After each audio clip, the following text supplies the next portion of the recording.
நோன்பு வைப்பதற்கும் பெருநாள் கொண்டாடுவதற்கும் உலகத்தின் ஏதோ ஒரு பகுதியில் பிறை பார்த்தால் போதுமா, அல்லது அந்தந்த பகுதியில் பிறை பார்த்தாக வேண்டுமா? அந்தந்த பகுதியில் பிறை பார்க்க வேண்டும். உலகத்தில் ஏதோ ஒரு இடத்துல பிறை பார்த்துட்டா அது பத்தாது. ஏன்னா நபிகள் நாயகம் ஸல்லல்லாஹு அலைஹி வஸல்லம் அவர்கள் இப்படித்தான் நமக்கு வழிகாட்டுறாங்க. மிக தெளிவான ஹதீஸ்கள்லாம் இதுக்கு இருக்குது. உதாரணத்துக்கு பாருங்க, குரைபு ரலியல்லாஹு அன்ஹு அவர்கள் சொல்றாங்க, நான் சிரியா நாட்டுக்கு போயிருந்தேன். ரமலானுடைய ஆரம்ப கட்டத்துல நான் சிரியா நாட்டிலே தான் இருந்தேன். அங்க நாங்க வெள்ளிக்கிழமை என்று தான் பிறை பார்த்தோம், நோன்பு வச்சோம். நான் ரமலானுடைய கடைசி கட்டத்துல மதீனாவுக்கு திரும்பினேன். இப்னு அப்பாஸ் ரலியல்லாஹு அன்ஹு அவங்களோட நான் பேசிக்கிட்டு இருந்தேன். பல பேச்சு பேசிக்கிட்டு இருந்தோம். அந்த நேரத்துல பிறை பற்றிய பேச்சும் வந்தது. அப்ப அவங்க எங்க கேட்டாங்க, நீங்க சிரியா நாட்டுல எப்ப பிறை பார்த்தீங்க அப்படின்னு சொல்லி. நான் சொன்னேன், நாங்க வெள்ளிக்கிழமை இரவு தான் நாங்க பிறை பார்த்தோம், நாங்களும் நோன்பு வச்சோம் அப்படின்ட்டு. அப்ப இப்னு அப்பாஸ் ரலியல்லாஹு அன்ஹு அவங்க கேட்டாங்க, நீங்க பாத்தீங்களா பிறை அப்படின்னாங்க. ஆமா, நானும் பார்த்தேன், மற்ற மக்களும் பார்த்தாங்க, எல்லோரும் நோன்பு வச்சோம். முஆவியா ரலியல்லாஹு அன்ஹு அவங்களும் நோன்பு வச்சாங்க அப்படின்னு நான் சொன்னேன். அப்போ இப்னு அப்பாஸ் ரலியல்லாஹு அன்ஹு சொன்னாங்க, நாங்க இந்த மதீனாவுல சனிக்கிழமை இரவு தான் பிறை பார்த்தோம். அதனால நாங்க பிறை பார்த்தா பெருநாள் கொண்டாடுவோம், இல்லைன்னு சொன்னா 30 நாளும் நோன்பு வைப்போம் அப்படின்னு சொன்னாங்க. அப்போ குரைபு ரலியல்லாஹு அன்ஹு சொன்னாங்க, ஏங்க மற்றவர்கள் பிறை பார்த்தாங்க, முஆவியா ரலியல்லாஹு அன்ஹு பிறை பார்த்தாங்க, அதே போல அவங்க நோன்பு வச்சாங்க, இதுவெல்லாம் பத்தாதா அப்படின்னு குரைபு ரலியல்லாஹு அன்ஹு கேக்குறாங்க. இப்போ இப்னு அப்பாஸ் ரலியல்லாஹு அன்ஹு சொன்னாங்க, ஆமா பத்தாது. ஏன்னா ஹாக்கதா அமரனா ரசூலுல்லாஹி ஸல்லல்லாஹு அலைஹி வஸல்லம், இறைத்தூதர் ஸல்லல்லாஹு அலைஹி வஸல்லம் அவர்கள் எங்களுக்கு இப்படிதான் கட்டளை போட்டாங்க. அதனால நாங்க இங்க பிறை பார்க்கணும், அப்ப பெருநாள் கொண்டாடுவோம், இல்லன்னா 30 நாட்களும் நோன்பு வைப்போம் என்றார்கள். இந்த ஹதீஸ் முஸ்லிமிலே பதிவு செய்யப்பட்டிருக்கிறது. கொஞ்சம் யோசிச்சு பாருங்க. இப்னு அப்பாஸ் ரலியல்லாஹு அன்ஹு அவங்களுடைய சொல் பிரகாரம் பிறை பார்த்துட்டா பிரச்சனை இல்லை. 29 நாள் முடிஞ்சிருக்குது ரமலான்ல, பிறையும் பார்த்துட்டாங்க வச்சுக்கிறீங்களேன். மதீனாவில் இருக்கக்கூடிய மக்களும் அங்க சிரியாவில் இருக்கக்கூடிய மக்களும் ஒரே நாள்ல பெருநாள் கொண்டாடுவாங்க, பிரச்சனை கிடையாது. ஆனா பிறை பார்க்கவில்லையானால் மதீனாவில் இருக்கக்கூடிய சஹாபிகள்லாம் 30 நாட்கள் நோன்பு வைப்பாங்க. இங்க 30வது நாள் நோன்பு வைக்கின்ற போது சிரியா நாட்டில் இருக்கிற மக்கள் எல்லாம் பெருநாள் கொண்டாடி கொண்டிருப்பார்கள். இது இப்னு அப்பாஸ் ரலியல்லாஹு அன்ஹு உங்களுக்கு தெரியத்தான் செய்யுது. அதனால அப்படி இருந்தும் கூட சொல்றாங்க, நாங்க இங்க நோன்பு வைக்கத்தான் செய்வோம் அப்படின்ட்டு. அதனால எல்லாரும் ஒரே டயத்துல தான் பெருநாள் கொண்டாடணும், ஒரே டயத்துல தான் நோன்பு வைக்கணும் அப்படிங்கறதெல்லாம் இல்லங்க. ஒரு நாள் வித்தியாசப்பட்டாலும் கூட அவர்கள் பார்த்தாக வேண்டும் என்பதை இந்த ஹதீஸ் நமக்கு அறிவித்து காட்டுகிறது. அதே நேரத்தில் இப்போ ஒவ்வொரு பகுதியிலும் பார்க்க வேண்டும் அப்படின்னு சொல்லி இருக்கிறோம். நபிகள் நாயகம் ஸல்லல்லாஹு அலைஹி வஸல்லம் அவர்கள் சொன்னார்கள், சூமு லிருயதிஹி, நீங்க பிறை பார்த்து நோன்பு வைங்க, வ அஃப்திரு லிருயதிஹி, நீங்கள் பிறை பார்த்து நோன்பை விட்டுட்டு நீங்க பெருநாளும் கொண்டாடுங்க என்று நபிகள் நாயகம் ஸல்லல்லாஹு அலைஹி வஸல்லம் சொன்னாங்க. இது புகாரியிலே பதிவு செய்யப்பட்டிருக்கிறது. அதனால பார்த்தாக வேண்டும்ங்கிறத நாம் தெளிவாக புரிந்து கொள்ள வேண்டும். சில பேர் கேட்பாங்க, ஏங்க இப்படி நாட்கள் வித்தியாசமா இருந்தா லைலத்துல் கத்ர் இரவு வித்தியாசமாகுதாங்க அப்படின்னு கேட்பாங்க. இப்ப மலக்குமார்களை இறங்கி வர்றாங்களே, ஏதாவது ஒரு இரவுல தானே இறங்கி வருவாங்க என்றெல்லாம் கேள்வி எழுப்புறாங்க. உன்னை நினைவில் வைங்க, எந்த பகுதிக்கு லைலத்துல் கத்ர் இரவு வருகிறதோ அந்த பகுதியிலே அந்த இரவின் போது மலக்குமார்கள் இறங்குவார்கள். இதை பல்வேறு ஹதீஸ் மூலம் நம்ம தெரிஞ்சு கொள்ளலாம். உதாரணத்துக்கு பாருங்க, நபிகள் நாயகம் ஸல்லல்லாஹு அலைஹி வஸல்லம் சொல்றாங்க, ஒவ்வொரு நாளும் காலையிலும் மாலையிலும் வானவர்களுடைய குழு வருகிறது. சுபு நேரத்தில் ஒரு குழு வருது, அது அசர் நேரம் வரைக்கும் இருக்கும். அசர் நேரத்தில் ஒரு குழு வருது, அது அடுத்த நாள் சுபு வரைக்கும் வரும். சுபு நேரத்தில் வந்த வானவர்களுடைய குழு அசருக்கு போயிடும். இறைவன்கிட்ட போய் யாரெல்லாம் என்னென்ன செஞ்சாங்க அப்படிங்கறத போய் அங்க போய் முறையிடுறாங்க. ஒவ்வொரு நாளும் 2 தடவைகள் இந்த மலக்குமார்களுடைய கூட்டம் சென்று கொண்டே இருக்கிறது அப்படிங்கறத நபிகள் நாயகம் ஸல்லல்லாஹு அலைஹி வஸல்லம் சொல்லி காட்டுறாங்க. சுபுடைய நேரத்திலே மலக்குமார்களுடைய குழு வருகிறதுன்னு சொன்னா, ஒரு பகுதியில சுபு இருக்கும் பொழுது இன்னொரு பகுதியில லொஹர் தொழுவாங்க, இன்னொரு பகுதியில அசர் தொழுவாங்க. அப்ப இதுல நம்ம என்ன புரிஞ்சுக்கிறோம் அப்படின்னு கேட்டா, அந்தந்த பகுதிக்கு சுபுடைய நேரத்துல அங்க மலக்குமார்கள் வர்றாங்க. இப்ப இன்னொரு இடத்துல எப்பொழுது சுபு தொழுகிறாங்களோ அங்க வருவாங்க அப்படின்னு புரிஞ்சுக்கிறோம். அதனால ஒரே நேரத்துல தான் இறங்குவாங்க அப்படின்னு சொன்னாக்கா, ஒரு இடத்துல சுபுடைய நேரமா இருக்கும், இன்னொரு இடத்துல லொஹருடைய நேரமா இருக்கும், இன்னொரு இடத்துல இஷாவுடைய நேரமா இருக்கும். அப்ப அங்கெல்லாம் எப்படி இந்த மலக்குமார்கள் வரைய வருகை தர்றாங்க. நீ யோசிச்சு பாருங்க, சுபுட நேரம் சொன்னா எந்த பகுதியில சுபுட நேரமோ அங்க வர்றாங்க அப்படின்னு அர்த்தம். அதே போல அசருடைய நேரம் சொன்னா எந்தெந்த பகுதியில் அசருடைய நேரமா இருக்கிறதோ அங்கங்க மலக்குமார்கள் வருகை தர்றாங்க அப்படின்னு நம்ம புரிஞ்சு கொள்றோம். அந்த மாதிரி தான் லைலத்துல் கத்ர் இரவு அப்படிங்கிறது எந்தெந்த பகுதியிலே அது கணிக்கப்படுகிறதோ அந்த பகுதியிலே அந்த இரவின் போது மலக்குமார்கள் வருகை தருகிறார்கள். இப்போ ஒரு பகுதியில ஒரு நாள் இரவு, இன்னொரு பகுதி அடுத்த நாள் சொன்னா அடுத்த நாள் இரவின் போது அந்த லைலத்துல் கத்ர் இரவின் போது மலக்குமார்கள் வருகை தருகிறார்கள் அப்படிங்கறத நாம் அறிந்து கொள்ள வேண்டும். அதே போல பாருங்க, நபிகள் நாம் ஸல்லல்லாஹு அலைஹி வஸல்லம் சொல்றாங்க, நீங்க பிறை பார்ப்பதற்கு இயலாது போனால், மேகமூட்டம் இருந்தால் அந்த ஷஅபானுடைய மாதத்தை நீங்கள் 30ஆக கணக்கிட்டுக் கொள்ளுங்கள் என்றும் சொன்னாங்க.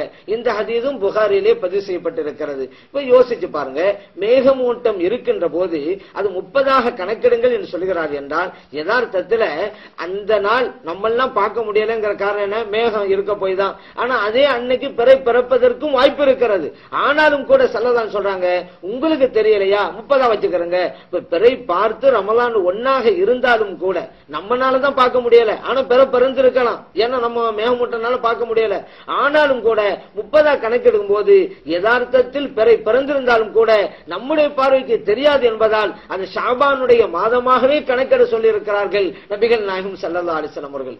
அதனால அந்தந்த பகுதியில நம்ம எப்படி பிற பார்க்கிறோம் அப்படிங்கறது அங்க முக்கியமே தவிர வேற ஏதோ ஒரு பகுதியில பார்த்துட்டாங்க அதனால எங்க போதும் அப்படிங்கறதெல்லாம் இல்ல. ஏன்னா இப்னு அப்பாஸ் ரலியல்லாஹு அன்ஹு தெளிவா சொல்லிட்டாங்க, ஹாகதா அமரனா ரசூலுல்லாஹி ஸல்லல்லாஹு அலைஹி வஸல்லம். அந்த சிரியாவுல பார்த்தா எங்களுக்கு என்னங்க, நாங்க இங்க பார்க்கணும். ஏன் இறைத்தூதர் ஸல்லல்லாஹு அலைஹி வஸல்லம் அவர்கள் அப்படித்தானே எங்களுக்கு கட்டளை போட்டிருக்கிறாங்க என்று இப்னு அப்பாஸ் ரலியல்லாஹு அன்ஹு சொன்ன பிறகும் கூட ஸல்லல்லாஹு அலைஹி வஸல்லம் அவருடைய கட்டளை ஆணை இதுதான் என்று தெரிந்த பின்னரும் கூட நாங்க சவுதியில பார்த்துட்டா போதும், இங்க பார்க்க தேவையில்லை என்று சொன்னா அப்பட்டமாக ஹதீஸை மீறுவதா ஆகாதா? நீ யோசித்து பார்க்க வேண்டும். நம் குர்ஆனை பின்பற்ற வேண்டும், ஹதீஸை பின்பற்ற வேண்டும். அப்படி இருந்தால்தான் மறுமையில வெற்றி பெற முடியும். ஆனால் நபிகள் நாம் ஸல்லல்லாஹு அலைஹி வஸல்லம் அவர்கள் சொன்னதற்கு மாற்றமாக நடந்தால் எப்படி மறுமையில வெற்றி பெறுவது? கொஞ்சம் யோசித்து பார்க்கணும்.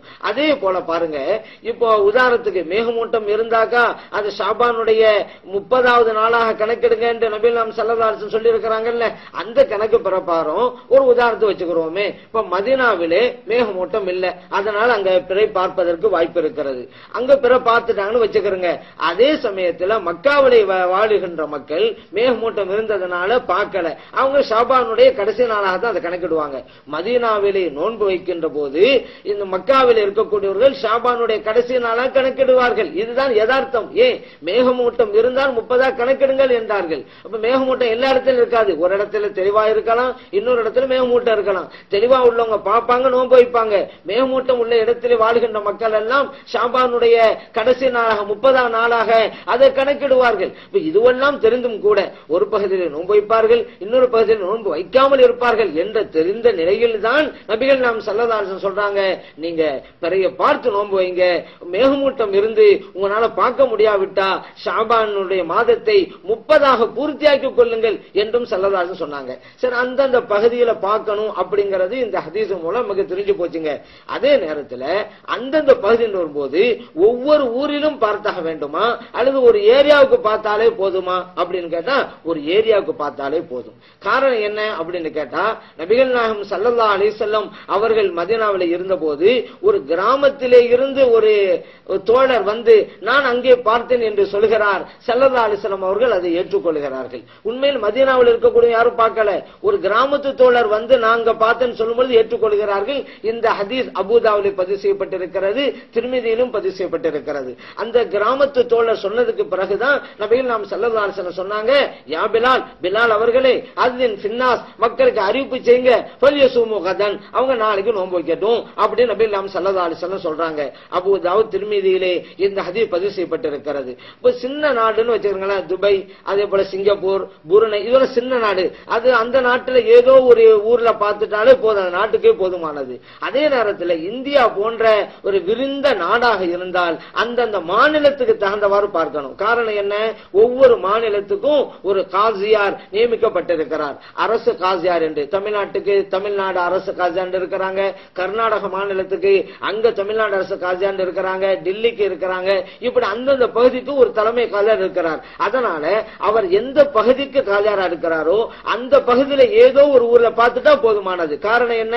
அந்த பகுதி முழுமையும் இவருடைய ஆளுமையிலே கட்டுப்பட்டிருக்கிறது. அதனால தமிழ்நாட்டில ஏதோ ஒரு ஊரில் பார்த்துட்டா கூட தமிழ்நாட்டு மக்கள் அத்தனை பேருக்கும் போதும். காரணம், தமிழ்நாடு முழுவதும் ஒரு காதியாருடைய ஆளுமையின் கீழே இருப்பதனால அது போதுமானது என்பதை நாம் நினைவில் வைக்க வேண்டும். அதை விட்டுட்டு அங்க பார்த்தாங்க இங்க பார்த்தாங்க அதெல்லாம் பார்க்க வேணாம். நம்முடைய மார்க்கம் என்ன சொல்கிறது என்பதை மட்டும் நாம் பார்க்க வேண்டும். அப்ப எல்லாம் ஒற்றுமையா இருக்கணுமாங்க. ஒரு நாள்ல பெருநாள் ஒரு ஊர்ல கொண்டாடுறாங்க, இன்னொரு நாள்ல இன்னொரு ஊர் மக்களை கொண்டாடுறாங்க. அப்படிங்கும் பொழுது ஒரு ஒற்றுமை இல்லாம போதே அப்படின்னு சில பேர் கேட்கிறாங்க. ஒற்றுமைங்கிறது எதுல தெரியுமா? நபிகள் நாயகம் ஸல்லல்லாஹு அலைஹி வஸல்லம் அவர்கள் சொன்ன ஹதீஸை பின்பற்றுவதில் ஒற்றுமை காண்பிக்க வேண்டும். எந்த ஊர்ல பார்த்தா என்னங்க, நபிகள் நாயகம் ஸல்லல்லாஹு அலைஹி வஸல்லம் நீங்க பிறைய பார்த்து நோம்புங்கன்னு சொல்லிட்டாங்க. அதனால சவுதியில பார்த்தா என்ன, நாங்க இங்க பார்க்கணும் அப்படின்னு ஒரு முடிவு எடுக்கிறோம் பாருங்க. நபிகள் நாயகம் ஸல்லல்லாஹு அலைஹி வஸல்லம் அவருடைய ஹதீஸை பின்பற்றுவதிலே நாம் ஒற்றுமை இருக்கிறோம் அப்படிங்கறத இதுல காமிக்கணுமே தவிர, ஒற்றுமைங்கிறது இதில் தான் இருக்க வேண்டுமே தவிர ஒரே நாளிலேயே நோன்பு வைக்க வேண்டும் அப்படிங்கிறது இல்ல. இது சாத்தியம் இல்லைங்கிறத நபிகள் நாயகம் ஸல்லல்லாஹு அலைஹி வஸல்லம் அவங்களே சொல்லி இருக்கிறாங்க. சஹாபா பெருமக்களும் தெளிவுபடுத்திட்டாங்க. ஒரு ஊர்ல நோன்பு இன்னொருல நோன்பு இல்ல, இது யதார்த்தம் தான். அல்லாஹு தஆலாவுடைய அமைப்பு இப்படித்தான் இருக்கிறது. அதை பத்தி பேச்சு கிடையாது. இப்ப தொழுகையே இருக்குன்னு வச்சுக்கிறேன், நம்ம எல்லாம் ஒற்றுமையா இருக்கணுங்கிறதுனால லொஹர் தொழுகை ஒரே நேரத்தில் தொழுகிறோமா? சவுதியில ஒரு தடவை ஒரு நேரத்துல லொஹர் தொழுகிறாங்க, நம்ம இன்னொரு நேரத்துல தொழுகிறோம். அமெரிக்கா நாட்டில் இன்னொரு நேரத்தில தொழுகிறாங்க. ஒற்றுமை இருக்கணுங்கிறதுனால நம்ம தொழுகையில எல்லாம் ஒரே நேரத்துல லொஹர் தொழுகிறது, ஒரே நேரத்தில் அசர் தொழுகிறது, இது சாத்தியமா? இவ வெவ்வேறு நேரங்கள்ல தான் இதை செஞ்சுக்கிட்டு இருக்கிறோம். அதனால சமுதாயத்தில் ஒற்றுமை இல்லைன்னு அர்த்தமா? இங்க ஏன் நம்ம இதுல ஒற்றுமை காமிக்கணும்? நபிகள் நாயகம் ஸல்லல்லாஹு அலைஹி வஸல்லம் அவர்களை பின்பற்றுவதில் ஒற்றுமை காமிக்க வேண்டும். சூரியன் நடு உச்சிலிருந்து சாய்ந்து விட்டால் லொஹருடைய நேரம் ஆரம்பமாகிறது, லொஹரை தொழுங்கள் என்று ஸல்லல்லாஹு அலைஹி சொல்லி இருக்கிறாங்கல்ல. அவங்க சொன்னதை நம்ம பின்பற்றோம் பாருங்க, அதில் தான் ஒற்றுமை. அசர் நேரத்துக்கும் அப்படித்தான், மகரிபுக்கும் அப்படித்தான். சூரியன் மறைந்து விட்டால் மகரிப் நேரம் வருகிறது, மகரிபை தொழுங்கள் என்று ஸல்லல்லாஹு அலைஹி வஸல்லம் சொன்னாங்கல்ல. அதை பின்பற்றுவதில் தான் ஒற்றுமை காண்பிக்க வேண்டும். நாம் தொழுவது மகரிப் தொழுவது ஒரு நேரமா இருக்கும், இன்னொரு நாட்டில் இன்னொரு நேரமா இருக்கும், அது பிரச்சனை இல்லை. ஸல்லல்லாஹு அலைஹி வஸல்லம் அவருடைய பேச்சை பின்பற்றுகிறோம், அதில் தான் ஒற்றுமை. அதே போன்றுதான் நோன்பு வைப்பதும் பெருநாள் கொண்டாடுவதும் ஸல்லல்லாஹு அலைஹி வஸல்லம் அவர்கள் சொன்னதை பின்பற்றுவதிலே நாம் ஒற்றுமை காண்பிக்க வேண்டும்.